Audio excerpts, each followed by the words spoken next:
Mesdames, Messieurs, bonsoir. Mardi 27 mars 2018, voici la une du journal. Processus de clarification des opérations pour les sénatoriales. La Commission nationale de recensement général des votes est installée. 22 membres pour finaliser les procès-verbaux attendus dans 3 jours. C'est à découvrir dans un instant. Processus d'indemnisation des victimes de la catastrophe ferroviaire des ECA. 17 mois après le drame, le dossier du 20h30 fait le point des opérations et des modalités. Processus de clarification sur la légitimité du Comité national olympique et sportif du Cameroun. Des rumeurs persistent quant à la suspension du président Ahmad Kalkaba Malboum. Le 20h30 mène l'enquête. Voilà pour les titres. Ouvrant le journal avec l'entrée en scène ce mardi à Yaoundé de la Commission nationale de recensement général des votes dans la suite du processus électoral pour les sénatoriales 2018. Les 22 membres de cette instance étaient installés au Palais des Congrès de Yaoundé par Clément Atangana, le président du Conseil constitutionnel. Ils viennent de l'administration territoriale, de l'ECAM, du ministère de la Justice, des états-majors des 9 partis en lice pour le Sénat cette année. À leur tête, Émile Essombe. Le profil des 22 commissaires et leur mission, c'est dans ce reportage de Eugène Bey. Elle était très attendue pour donner un coup d'accélérateur au processus en cours.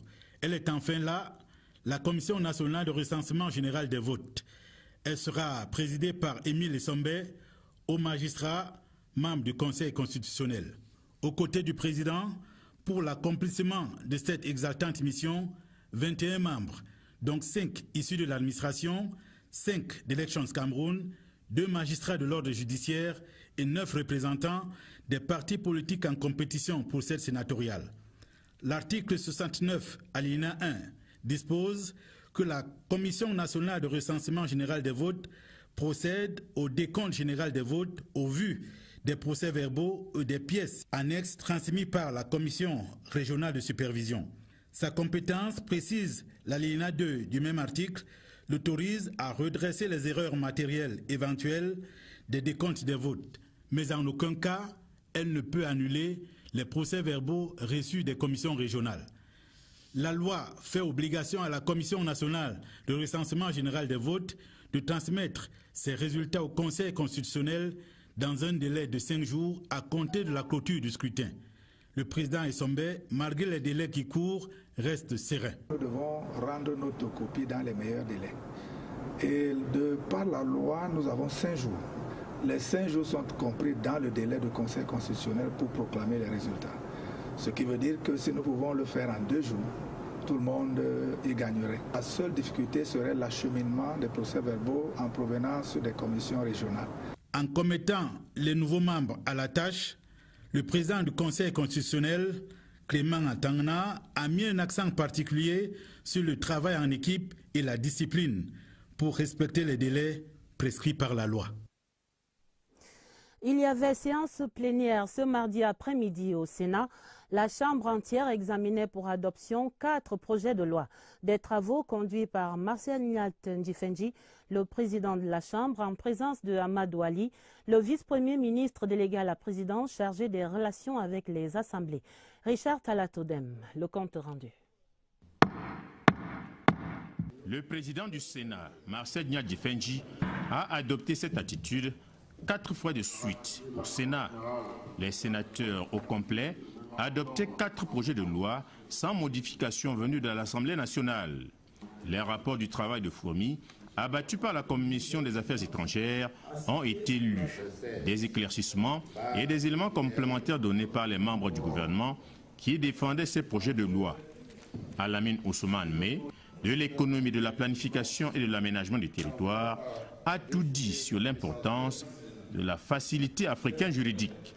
Et les sénateurs adoptent le projet de loi signé à Yaoundé le 15 avril 2009, autorisant le président de la République à ratifier l'accord sur sa création.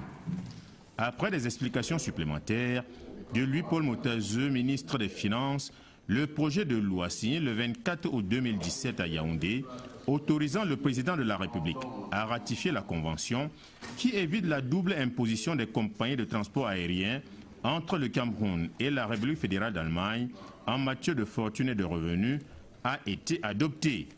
Il est question que les compagnies qui vont prendre cette décision de desservir l'autre pays ne seront plus taxées doublement, c'est-à-dire que dans leur pays et dans le pays de destination. Elle permet d'encourager, d'inciter chacune des compagnies à desservir l'autre pays et donc à développer les échanges et le tourisme et donc favoriser le développement économique entre les deux pays. Troisième projet de loi adopté par les sénateurs, celui autorisant le président de la République à ratifier l'accord général de coopération entre le Cameroun et l'Afrique du Sud, signé le 26 septembre 2006 à Yaoundé. Le quatrième projet de loi adopté, celui autorisant le président de la République à ratifier le mémorandum d'entente sur la coopération économique entre l'Afrique du Sud et le Cameroun. Les sénateurs les ont d'autant plus facilement adoptés que le ministre délégué auprès du ministre des Relations extérieures, chargé de la coopération avec le Commonwealth, Félix Bayou, leur a donné des éléments complémentaires qui montrent que ces projets de loi vont renforcer davantage une coopération gagnant-gagnant entre le Cameroun et l'Afrique du Sud, surtout dans le secteur privé. La plénière au Sénat s'est déroulée en présence du vice-premier ministre, délégué à la présidence, chargé des relations avec les assemblées, Amadou Ali.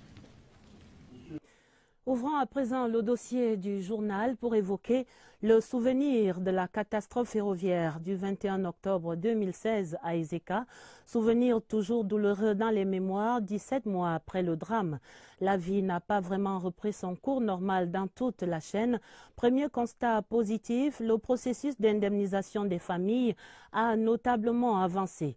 Camrail annonce par exemple la fin des indemnisations liées aux préjudices matériels. Quid donc des dossiers des personnes décédées ou blessées? Voici le point de la situation avec Rodrigue Bertrand-Tueno. Rendu au 31 janvier dernier, la situation des indemnisations du sinistre ferroviaire d'octobre 2016 à Ezeka se présentait ainsi. Pour les indemnisations provisoires, essentiellement relatives aux frais médicaux et aux préjudices sociaux, des 530 dossiers introduits, 523 ont été soldés.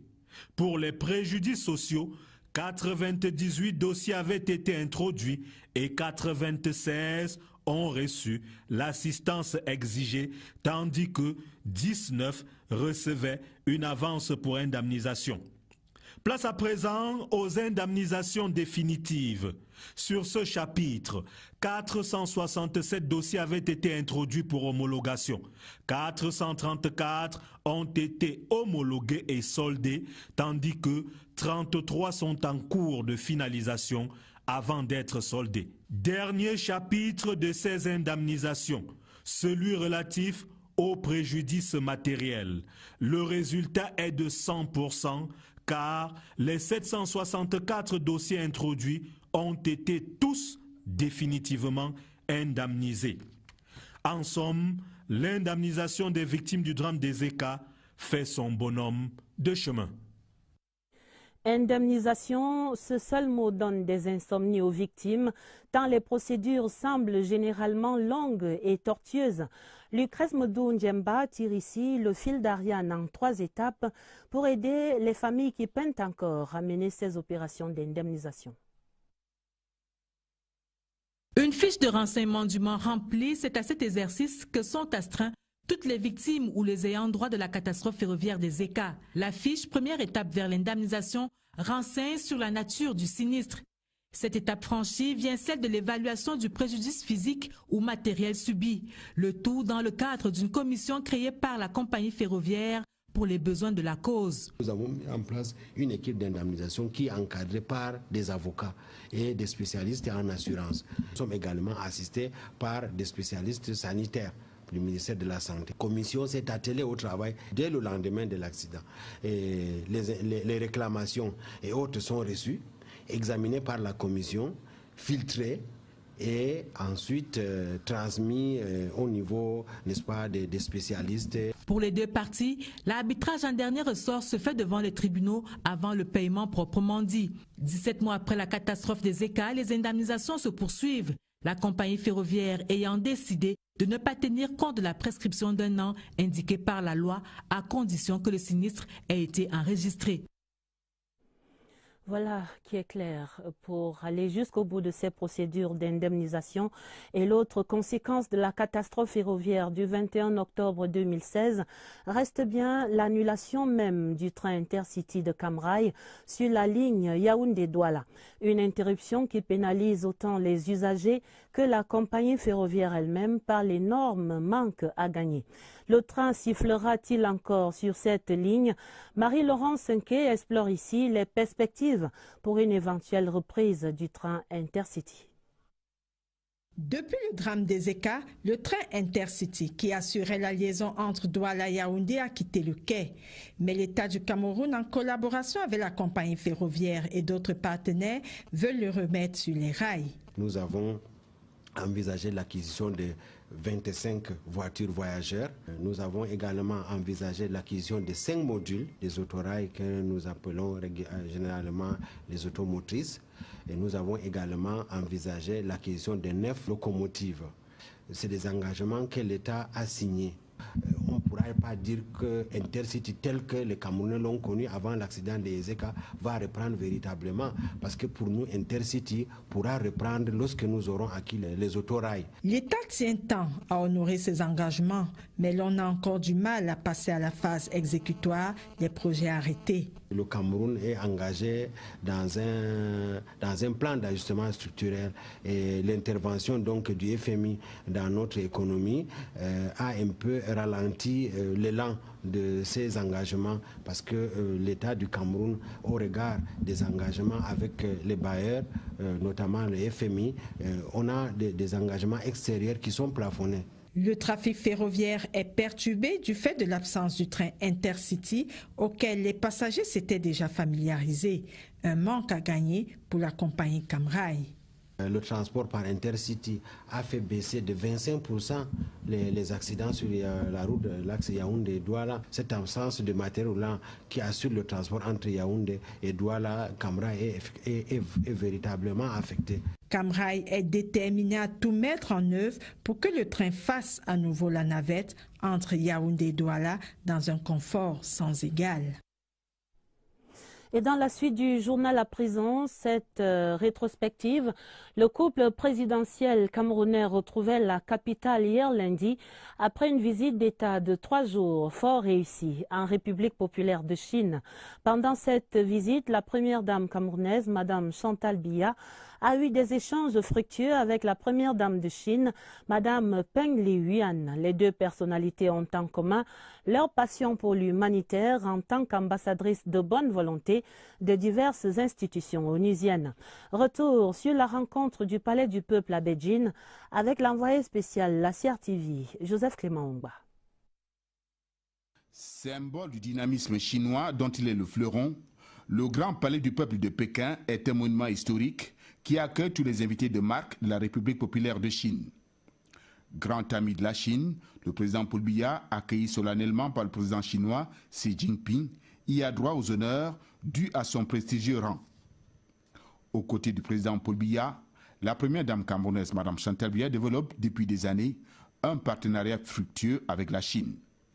Dans ce palais du peuple, Mme Chantal Biya échange avec son homologue chinoise, Peng Liyuan. Ambassadrice spéciale de l'OMS pour la tuberculose et le sida, Peng Liyuan marque ainsi sa reconnaissance à Mme Chantal Biya, dont l'action en Afrique est déterminante dans le combat contre le VIH-Sida. Et ce grâce à la mise sur pied des synergies africaines, mesure ayant contribué aujourd'hui à la chute drastique du taux de séroprévalence de la terrible pandémie. Au Grand Palais du Peuple, qu'elle visite, Mme Chantal Biya fait une meilleure connaissance de ce lieu mythique. Sur l'un des tableaux, le leader charismatique Mao Tse-tung, véritable monument vivant en Chine. L'édifice rassemble aussi la fine fleur du génie créateur et artistique de Chine. Des tableaux, des objets d'art et bien d'autres instruments, comme ce piano présenté comme le plus grand du monde. À Pékin, Le couple présidentiel rend hommage aux héros du peuple chinois. À Shanghai, Mme Chantal Biya visite avec son époux une cité dont les ambitions épousent les rêves de grandeur de la Chine, une ville de 50 millions d'habitants qui symbolise aussi l'envol de la Chine dans le secteur aéronautique. Ici et là, Mme Chantal Biya ne manque pas de faire un plaidoyer pour le mieux-être des populations vulnérables du Cameroun, dont la Chine a toujours été un soutien indéfectible. En économie, la troisième phase du programme Filets sociaux est en marche. 30 milliards de francs CFA seront dépensés dans les 5 prochaines années à travers les 7 régions pour diminuer la pauvreté. Le Cameroun et la Banque mondiale accélèrent ainsi la lutte contre la pauvreté à travers le Cameroun. La 15e session du comité de pilotage de ce programme est ainsi l'occasion ce soir de mesurer l'impact du projet Filets sociaux sur le quotidien des Camerounais. C'est une évaluation de Alvin Giselze. La protection des couches vulnérables est au cœur de la politique gouvernementale. Avec l'appui de la Banque mondiale, le Cameroun a mis en place depuis quelques années un programme pour venir en aide aux populations. Au départ, ils étaient 2000 sélectionnés dans les régions de l'extrême nord et du nord-ouest. Le succès remporté lors des différentes phases du projet a conduit le gouvernement et le partenaire financier, à savoir la Banque mondiale, à l'étendre dans les autres régions. 84 000 ménages sont aujourd'hui enregistrés dans ce projet. Nous venons de négocier auprès de la Banque mondiale des financements additionnels, justement du guichet réfugiés, IDA 18, pour pouvoir prendre en charge les réfugiés dans l'extrême nord, dans le nord, dans l'Adamawa et même dans l'est. Nous voulons monter à l'échelle de manière à ce qu'un plus grand nombre de communes puissent bénéficier de cet important projet du gouvernement. Les bénéficiaires perçoivent 20 000 francs CFA tous les 2 mois et 80 000 francs les 12e et 24e mois, soit une enveloppe globale de 360 000 francs CFA. Cet argent est remis à la maman et est prioritairement destiné à la santé, à l'éducation et à la nutrition de sa progéniture.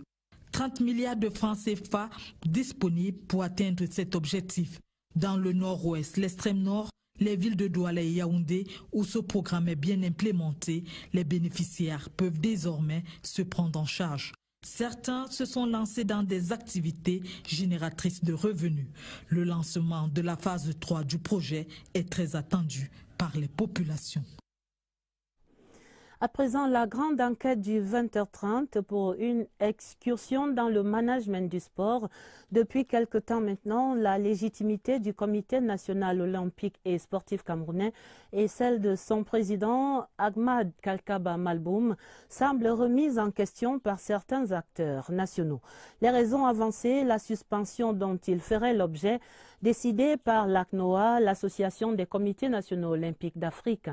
Et pour y voir clair, voici quelques étalages du secrétaire général de l'ACNOA, l'instance fêtière, des propos compilés par Charlie Mérinos Liato. Pour comprendre la genèse de l'affaire Kalkaba, il faut remonter le temps jusqu'en mai 2017, à la veille des élections à la présidence de l'ACNOA, l'instance continentale des comités nationaux olympiques. Les démêlés du candidat camerounais avec son rival de l'époque, l'ivoirien Lassana Palenfo, ont vite conduit à un contentieux porté auprès du TAS, le tribunal arbitral du sport. Entre-temps, pour permettre le fonctionnement et la continuité dans l'administration de l'ACNOA, le bureau exécutif a pris une mesure conservatoire en suspendant le président élu Lassana Palenfo de ses fonctions jusqu'au verdict final. Cependant, sur le plan national, les différents rebondissements du conflit Kalkaba Palenfo ont été diversement appréciés, avec des conséquences souvent fâcheuses. Pour certains, c'est la légitimité du président du CNO qui est désormais remise en cause, fort de cette situation pendante à l'ACNOA. Mais au détour d'une récente visite au Cameroun, le secrétaire général de l'institution a voulu clarifier ce qu'il en reste. To make it clear, Que ce soit clair, le président du comité olympique du Cameroun, c'est bien Hamad Kalkaba Malboum. C'est le CIO qui reconnaît et légitime les présidents des comités olympiques. Monsieur Hamad Kalkaba est de ce fait le président du comité olympique camerounais. Il n'y a aucune décision du CIO qui le démet de ses fonctions. Cependant, en ce qui concerne le litige électoral entre Kalkaba et Palinfo, l'avenir dépendra du verdict du TAS.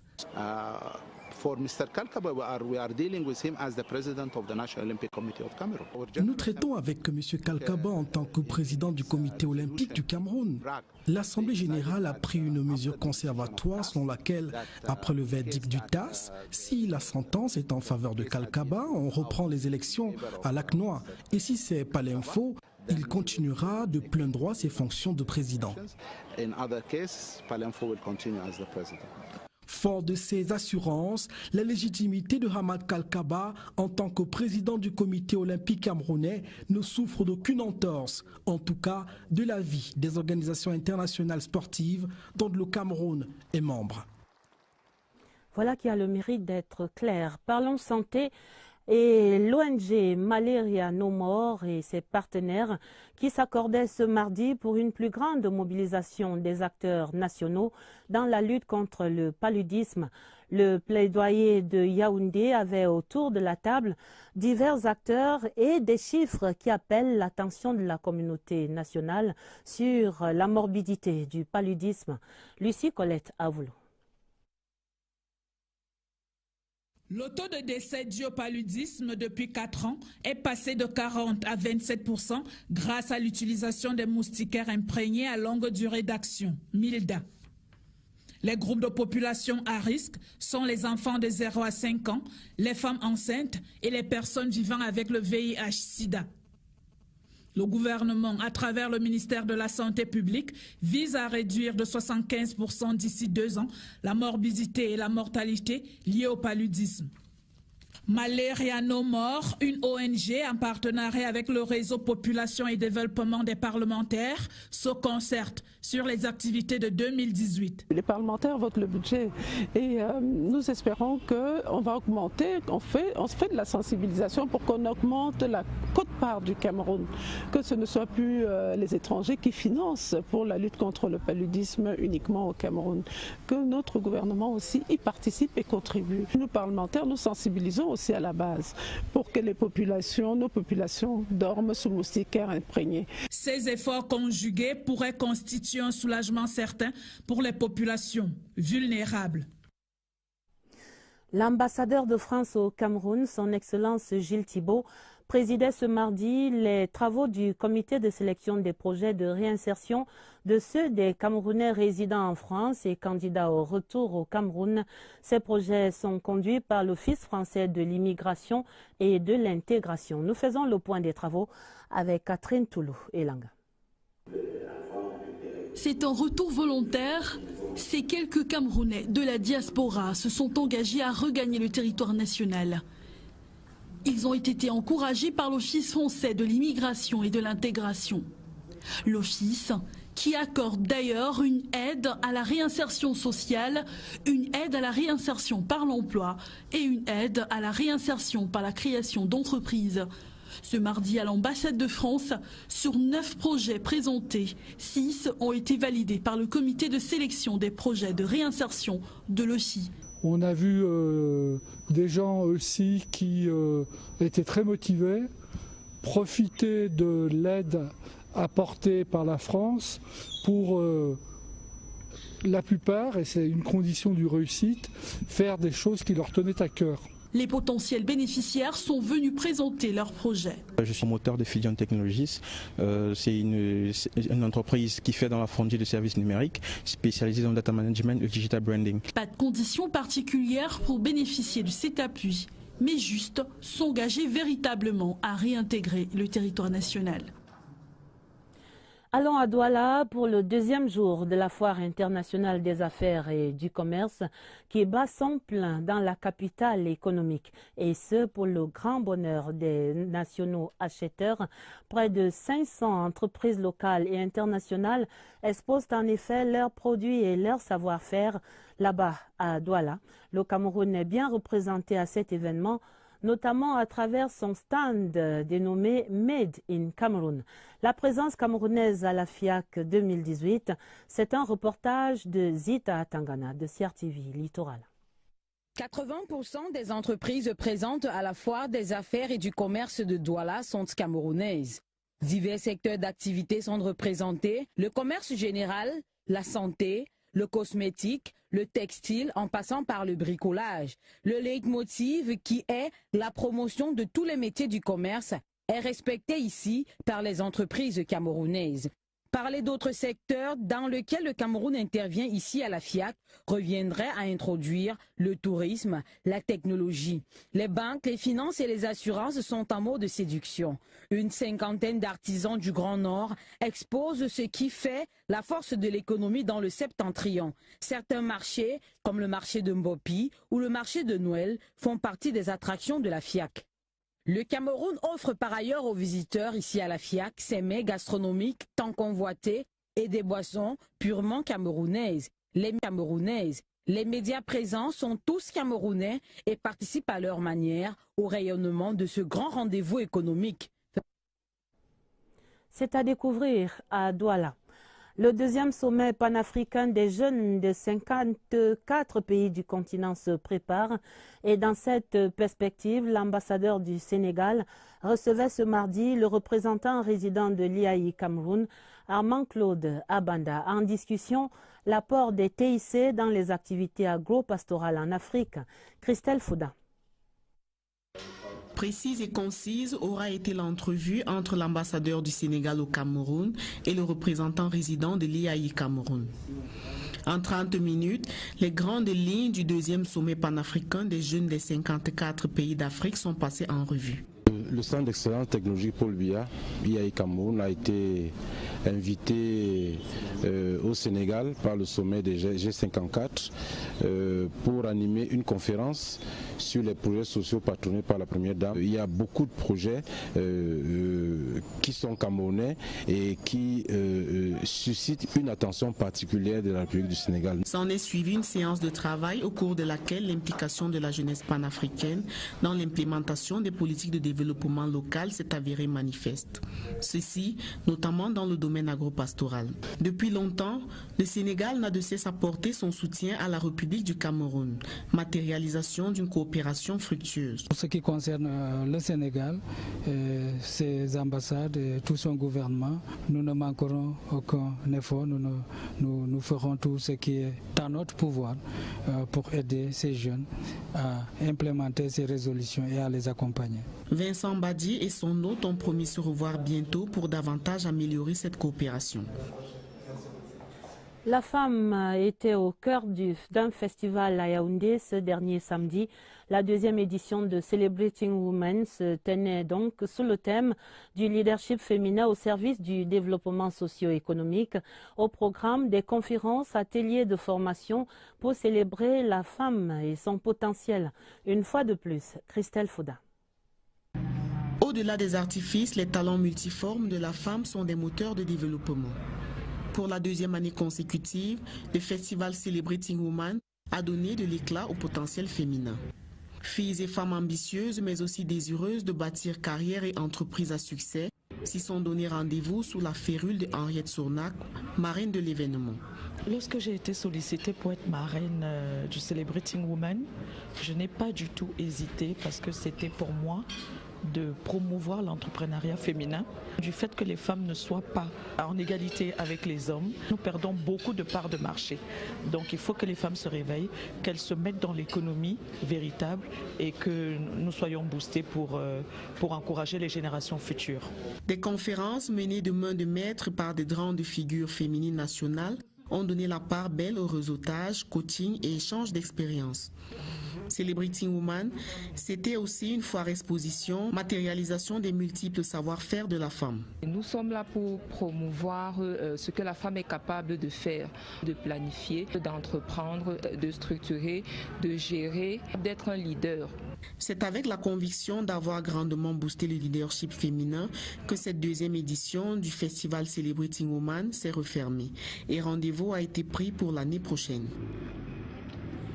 Je vous invite à présent dans la région du Sud à la découverte des enfants pygmées Bagueli du campement d'Unkor Vamba. C'est à quelques kilomètres d'Akom 2 dans le département de l'Océan. Des enfants exposés là-bas à une précarité qui révèle un taux de mortalité très élevé chez ces peuples autochtones. Allons donc avec le guide Charles Abesoloba de CRTV Sud. Un regard innocent vers un avenir incertain. À 3 ans seulement, Françoise Medeux se bat entre la vie et la mort, terrassée par la maladie et la malnutrition. Mon enfant est tombé malade quand j'étais chez les Ngumba. Elle a eu une poussée de fièvre et je l'ai amenée à l'hôpital. On m'a dit qu'elle avait le palu et qu'elle était anémiée. Mais depuis que mon mari est mort, personne ne m'a aidé. Cette fillette est l'incarnation du mal-être de l'enfant pygmée Bagueli. Dans ce campement, sous-alimentation et insalubrité font des ravages. Dépourvus de moyens financiers, les parents sont obligés de voir leurs enfants mourir à petit feu, incapables de les conduire à l'hôpital, situé à une dizaine de kilomètres d'ici, sur cette piste délabrée. Quand tu n'as pas d'argent, impossible d'amener l'enfant à l'hôpital. On se débrouille autant qu'on peut à notre niveau. S'il y avait un hôpital ici, ce ne serait jamais pareil. Si Françoise recouvre la santé, pourra-t-elle aller à l'école? Pas sûr, car la plupart de ses cousins et cousines ici au village n'ont jamais vu à quoi ressemble une salle de classe. Et pourtant, ce n'est pas la volonté qui manque. Il n'y a pas de salle de classe.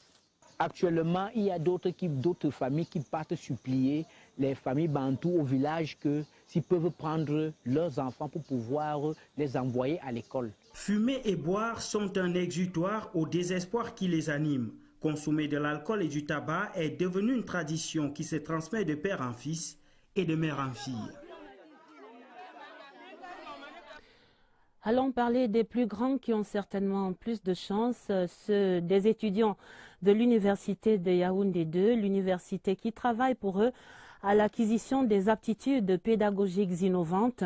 L'institution tient ainsi 2 sessions de formation sur le sujet depuis hier lundi avec l'accompagnement de l'Association des universités africaines. Voici le lancement de ces ateliers avec Catherine Toulou-Elanga. Une nouvelle approche pédagogique pour améliorer la qualité des enseignements dans les universités sous-régionales. Aptitude, assurance, qualité pédagogique innovante. Des notions que les enseignants et le personnel administratif des 5 pays participants doivent intégrer pendant 5 jours au cours des 2 ateliers conjointement organisés par l'Association des universités africaines en collaboration avec l'université de Yaoundé 2. Le recteur de l'université de Yaoundé 2, le professeur Adolphe Minkwaché, plante le décor au cours de l'ouverture officielle à l'université de Yaoundé 1. Les universités aujourd'hui doivent avoir comme préoccupation centrale de former les étudiants, de former les chercheurs pour que ceux-ci soient véritablement opérationnels en vue de permettre à nos pays d'atteindre leurs objectifs sur le plan économique et social. Cet atelier s'adapte donc à la réalité de la qualité de l'enseignement supérieur au XXIe siècle. C'est également une plateforme de discussion des normes et directives continentales ainsi que du mécanisme africain d'évaluation de la qualité. Dans la foulée, l'université de Yaoundé 2 à Soa qui tient son conseil d'administration, ce sera demain, mercredi. En international, reparlons de la 49e session de l'Assemblée parlementaire des ACP qui vient de s'achever à Bruxelles, en Belgique. Allons à la découverte de cette institution particulière qui rassemble 79 parlements. C'est avec notre envoyé spécial à Bruxelles, Séverin Alégambélé. Située au 451 avenue Georges-Henri à Bruxelles, l'Assemblée parlementaire des ACP est une institution atypique tant son rayonnement va au-delà des 79 pays membres. Elle sert d'abord à renforcer la mise en œuvre de l'accord de Cotonou en relevant la dimension parlementaire qui doit accompagner les travaux des conseils des ministres. Elle sert également à entretenir des relations privilégiées avec le Parlement européen. Et c'est à ce titre-là que le président de l'Assemblée parlementaire ACP est également co-président de l'Assemblée parlementaire paritaire ACP-UE. Annuellement, il est prévu 4 sessions avec un ordre du jour connu d'avance et communiqué par le secrétariat général. Globalement, ces honorables députés représentent le peuple de nos pays. Il y a des décisions qui sont prises ici, puis par après qu'on essaye d'inclure dans nos lois au niveau national. Il y a des questions qui sont prévues au programme, on discute sur ces questions. C'est souvent les mêmes questions qui reviennent. La prise en charge des parlementaires est une donnée essentielle. Avant qu'on arrive au mois de mai, il y a une invitation avec l'ordre du jour qui est lancé à nos différents pays. À ce moment-là, on reçoit un feedback de chaque pays qui envoie la liste de sa délégation qui est supposée prendre part à la session. Le secrétariat prend en charge le chef de délégation, mais pas le reste des membres de la délégation. L'interaction avec le Parlement européen est l'une des particularités de cette institution qui a la capacité de rassembler dans un même cadre les députés des ACP et les députés européens sur les questions d'intérêt commun. Et l'une de ces questions clés en ce moment, c'est la redéfinition du modèle de coopération entre les ACP et l'Europe après 2020, à l'expiration de l'accord de Cotonou. En page des sports, cette audience accordée ce mardi par le ministre des Sports et de l'Éducation physique à son Excellence Pietro Lazzeri, l'ambassadeur de Suisse au Cameroun. Il était porteur d'une proposition d'appui de son pays pour l'organisation au Cameroun de la CAN 2019. Il a dit ce mardi au ministre Bidon Pat. Et je vous propose de l'entendre dans cet extrait sélectionné par Évariste Eyenga. À plusieurs sujets, tout d'abord la coopération bilatérale, notamment en vue de la CAN. Et dans ce contexte, j'ai annoncé au ministre une initiative de la Suisse. L'équipe de Suisse de football s'est qualifiée pour les championnats du monde de Russie. Et nous avons la chance d'avoir dans notre équipe 2 joueurs de foot d'origine camerounaise qui jouent dans l'équipe de Suisse. Un est très connu, M. Mbolo, le numéro 7. Et donc la Suisse va organiser ce qu'on appelle en anglais un public viewing. Nous allons partager les matchs de foot de notre équipe nationale avec nos amis camerounais et nos amis suisses. Donc j'ai sollicité aussi la coopération du ministère et la présence du ministre. Et en plus, je crois, dans le cadre de la CAN, les entreprises suisses présentes au Cameroun peuvent aussi donner leur contribution dans plusieurs secteurs, l'énergie, la logistique. Et voilà qui met un terme à cette édition du 20h30. Pour l'essentiel à retenir, c'est ce processus de clarification des opérations pour les sénatoriales qui est enclenché. La Commission nationale de recensement général des votes était installée ce mardi. 22 membres qui vont finaliser les procès-verbaux attendus dans 3 jours. Le processus d'indemnisation des victimes de la catastrophe ferroviaire des ECA, 17 mois après le drame, un premier dossier, une première vague des dossiers est maintenant bouclée. Ce sont les indemnisations matérielles. Et puis, processus de clarification sur la légitimité du Comité national olympique et sportif du Cameroun. Les rumeurs persistaient quant à la suspension du président Ahmad Kakaba Malboum. Il n'en est rien. Le colonel reste à la tête du comité. C'était donc le 20h30, préparé avec la collaboration de Karine Olive Yabit. Vous aurez d'autres informations à minuit en compagnie de Nicole Doudou et de Baldwin Samine. Restez sur la CRTV. Très belle soirée et à demain, 20h30.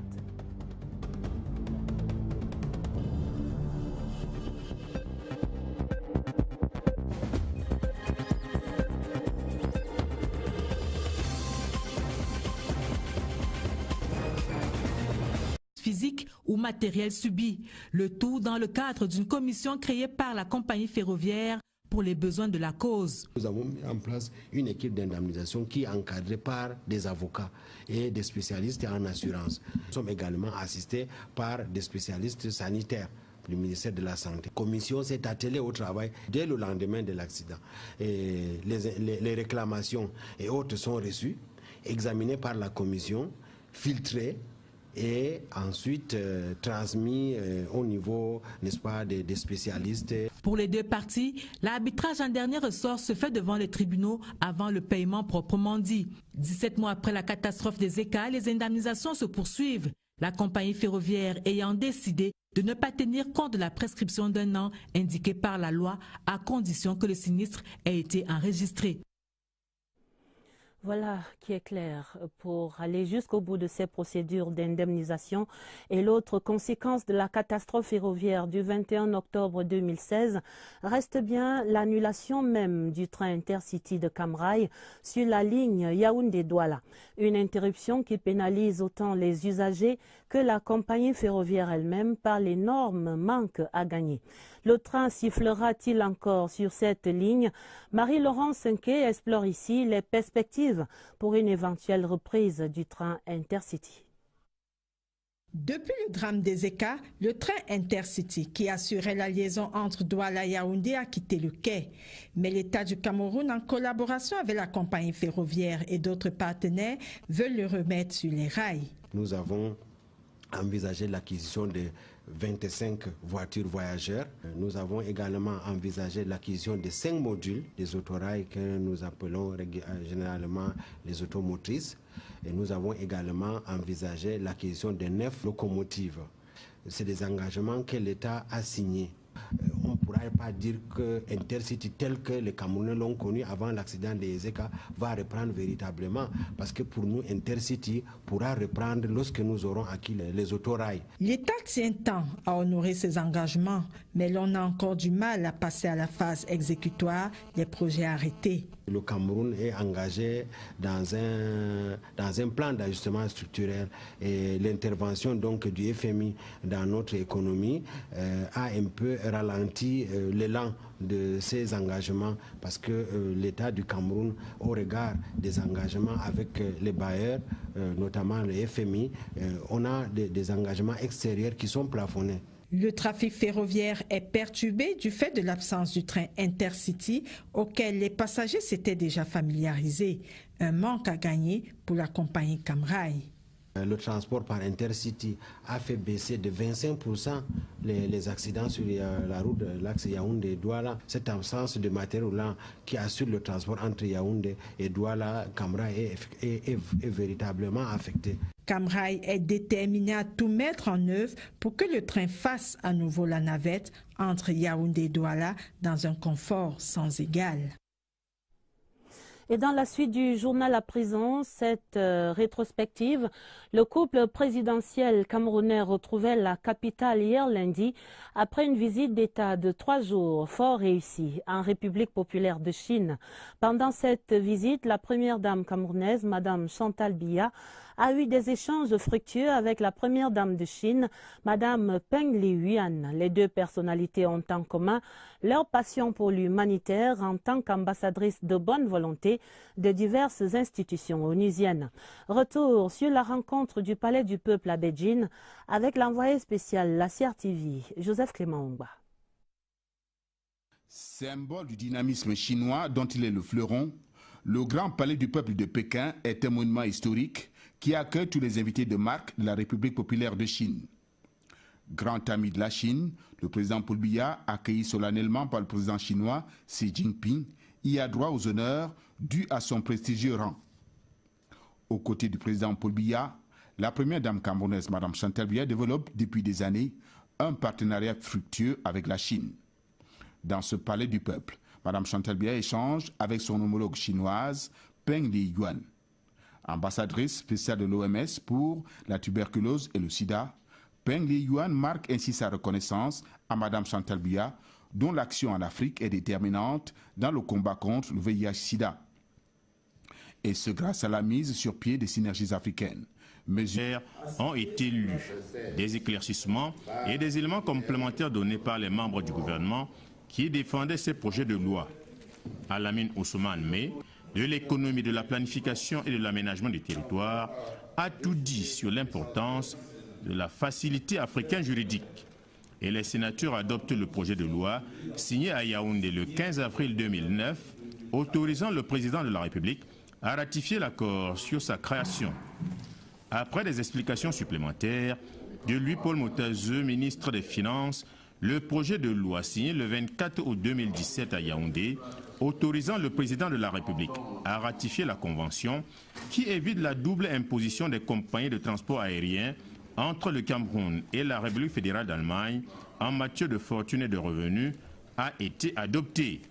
Il est question que les compagnies qui vont prendre cette décision de desservir l'autre pays ne seront plus taxées doublement, c'est-à-dire que dans leur pays et dans le pays de destination. Elle permet d'encourager, d'inciter chacune des compagnies à desservir l'autre pays et donc à développer les échanges et le tourisme et donc favoriser le développement économique entre les deux pays. Troisième projet de loi adopté par les sénateurs, celui autorisant le président de la République à ratifier l'accord général de coopération entre le Cameroun et l'Afrique du Sud, signé le 26 septembre 2006 à Yaoundé. Le quatrième projet de loi adopté, celui autorisant le président de la République à ratifier le mémorandum d'entente sur la coopération économique entre l'Afrique du Sud et le Cameroun. Les sénateurs les ont d'autant plus facilement adoptés que le ministre délégué auprès du ministre des Relations extérieures, chargé de la coopération avec le Commonwealth, Félix Bayou, leur a donné des éléments complémentaires qui montrent que ces projets de loi vont renforcer davantage une coopération gagnant-gagnant entre le Cameroun et l'Afrique du Sud, surtout dans le secteur privé. La plénière au Sénat s'est déroulée en présence du vice-premier ministre, délégué à la présidence, chargé des relations avec les assemblées, Amadou Ali. Ouvrons à présent le dossier du journal pour évoquer le souvenir de la catastrophe ferroviaire du 21 octobre 2016 à Ezeka. Souvenir toujours douloureux dans les mémoires 17 mois après le drame. La vie n'a pas vraiment repris son cours normal dans toute la chaîne. Premier constat positif, le processus d'indemnisation des familles a notablement avancé. Camrail annonce par exemple la fin des indemnisations liées aux préjudices matériels. Quid donc des dossiers des personnes décédées ou blessées? Voici le point de la situation avec Rodrigue Bertrand-Tueno. Rendu au 31 janvier dernier, la situation des indemnisations du sinistre ferroviaire d'octobre 2016 à Ezeka se présentait ainsi. Pour les indemnisations provisoires, essentiellement relatives aux frais médicaux et aux préjudices sociaux, des 530 dossiers introduits, 523 ont été soldés. Pour les préjudices sociaux, 98 dossiers avaient été introduits et 96 ont reçu l'assistance exigée, tandis que 19 recevaient une avance pour indemnisation. Place à présent aux indemnisations définitives. Sur ce chapitre, 467 dossiers avaient été introduits pour homologation. 434 ont été homologués et soldés, tandis que 33 sont en cours de finalisation avant d'être soldés. Dernier chapitre de ces indemnisations, celui relatif aux préjudices matériels.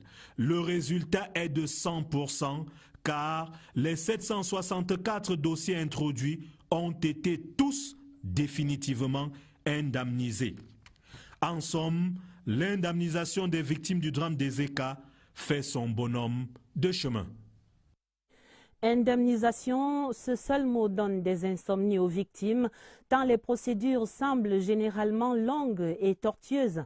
Lucrèce Modou Ndjemba tire ici le fil d'Ariane en 3 étapes pour aider les familles qui peinent encore à mener ces opérations d'indemnisation. Une fiche de renseignement remplie, c'est à cet exercice que sont astreints toutes les victimes ou les ayants droit de la catastrophe ferroviaire d'Ezeka. La fiche, première étape vers l'indemnisation, renseigne sur la nature du sinistre. Cette étape franchie vient celle de l'évaluation du préjudice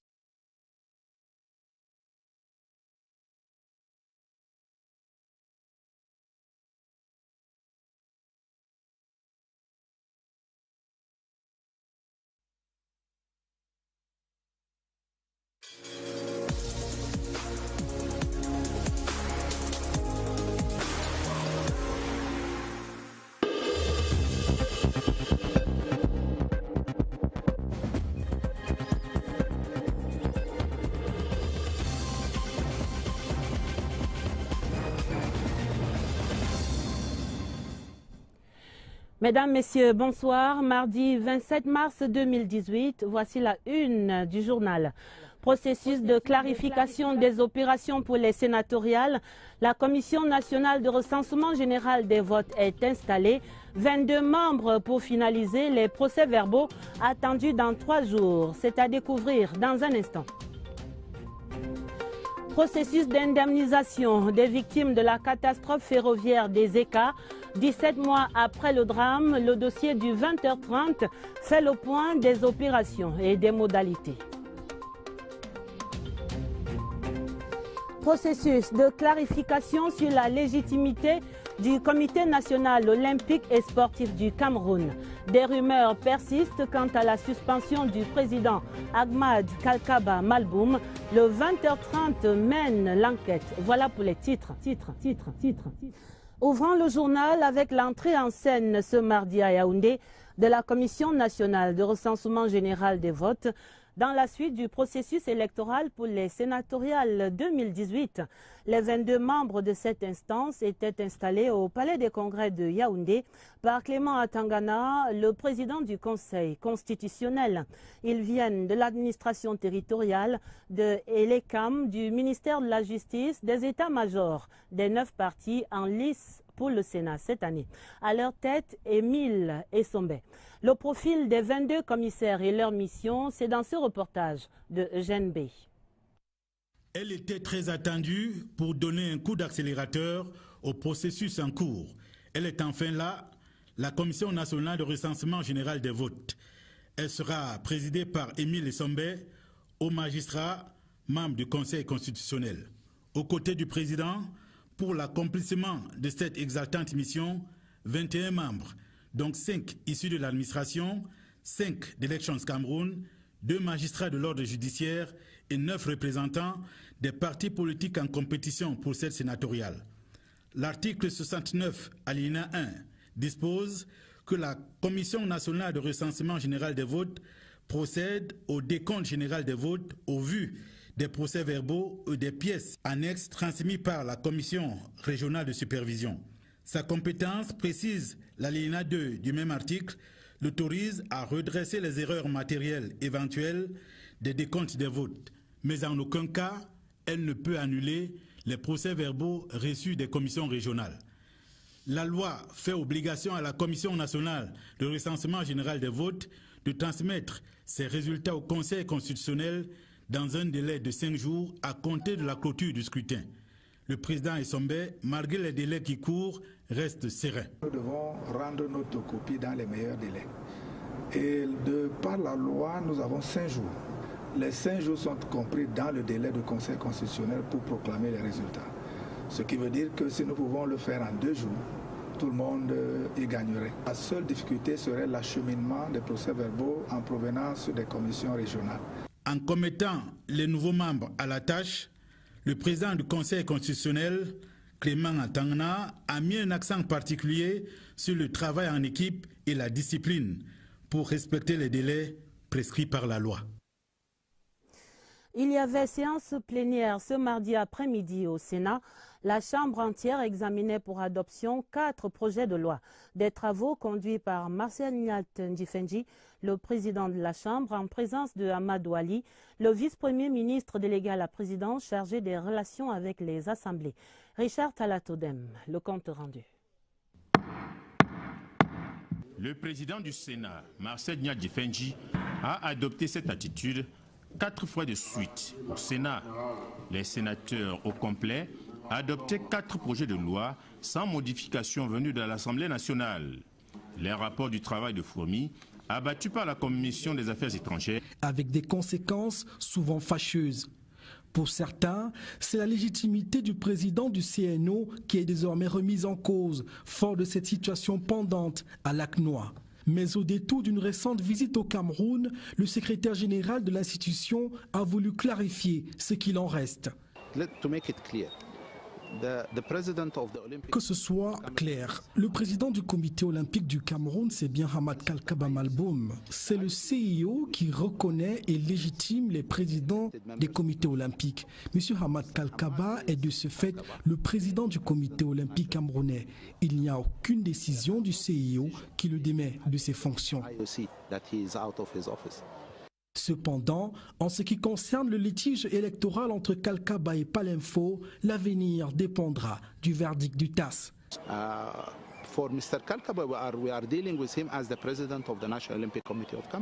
Nous traitons avec M. Kalkaba en tant que président du comité olympique du Cameroun. L'Assemblée générale a pris une mesure conservatoire selon laquelle, après le verdict du TAS, si la sentence est en faveur de Kalkaba, on reprend les élections à Lac-Noir. Et si c'est Palinfo, il continuera de plein droit ses fonctions de président. Fort de ces assurances, la légitimité de Hamad Kalkaba en tant que président du comité olympique camerounais ne souffre d'aucune entorse, en tout cas de l'avis des organisations internationales sportives dont le Cameroun est membre. Voilà qui a le mérite d'être clair. Parlons santé. Et l'ONG Malaria No More et ses partenaires qui s'accordaient ce mardi pour une plus grande mobilisation des acteurs nationaux dans la lutte contre le paludisme. Le plaidoyer de Yaoundé avait autour de la table divers acteurs et des chiffres qui appellent l'attention de la communauté nationale sur la morbidité du paludisme. Lucie Colette Avoulou. Le taux de décès dû au paludisme depuis 4 ans est passé de 40 à 27% grâce à l'utilisation des moustiquaires imprégnés à longue durée d'action, MILDA. Les groupes de population à risque sont les enfants de 0 à 5 ans, les femmes enceintes et les personnes vivant avec le VIH-Sida. Le gouvernement, à travers le ministère de la Santé publique, vise à réduire de 75% d'ici 2 ans la morbidité et la mortalité liées au paludisme. Malaria No More, une ONG en partenariat avec le réseau Population et Développement des parlementaires, se concerte sur les activités de 2018. Les parlementaires votent le budget et nous espérons qu'on va augmenter, on fait de la sensibilisation pour qu'on augmente la quote-part du Cameroun, que ce ne soit plus les étrangers qui financent pour la lutte contre le paludisme uniquement au Cameroun, que notre gouvernement aussi y participe et contribue. Nous parlementaires, nous sensibilisons aussi à la base pour que nos populations dorment sous moustiquaires imprégnés. Ces efforts conjugués pourraient constituer un soulagement certain pour les populations vulnérables. L'ambassadeur de France au Cameroun, son Excellence Gilles Thibault, présidait ce mardi les travaux du comité de sélection des projets de réinsertion de ceux des Camerounais résidant en France et candidats au retour au Cameroun. Ces projets sont conduits par l'Office français de l'immigration et de l'intégration. Nous faisons le point des travaux avec Catherine Toulou et Langa. C'est un retour volontaire. Ces quelques Camerounais de la diaspora se sont engagés à regagner le territoire national. Ils ont été encouragés par l'Office français de l'immigration et de l'intégration. L'Office qui accorde d'ailleurs une aide à la réinsertion sociale, une aide à la réinsertion par l'emploi et une aide à la réinsertion par la création d'entreprises. Ce mardi à l'ambassade de France, sur 9 projets présentés, 6 ont été validés par le comité de sélection des projets de réinsertion de l'OCI. On a vu des gens aussi qui étaient très motivés, profiter de l'aide apportée par la France pour la plupart, et c'est une condition du réussite, faire des choses qui leur tenaient à cœur. Les potentiels bénéficiaires sont venus présenter leurs projets. Je suis moteur de Fusion Technologies. C'est une entreprise qui fait dans la frontière de services numériques, spécialisée dans le data management et digital branding. Pas de conditions particulières pour bénéficier de cet appui, mais juste son gain. Ayant contribué aujourd'hui à la chute drastique du taux de séroprévalence de la terrible pandémie. Au Grand Palais du Peuple, qu'elle visite, Mme Chantal Biya fait une meilleure connaissance de ce lieu mythique. Sur l'un des tableaux, le leader charismatique Mao Tse-tung, véritable monument vivant en Chine.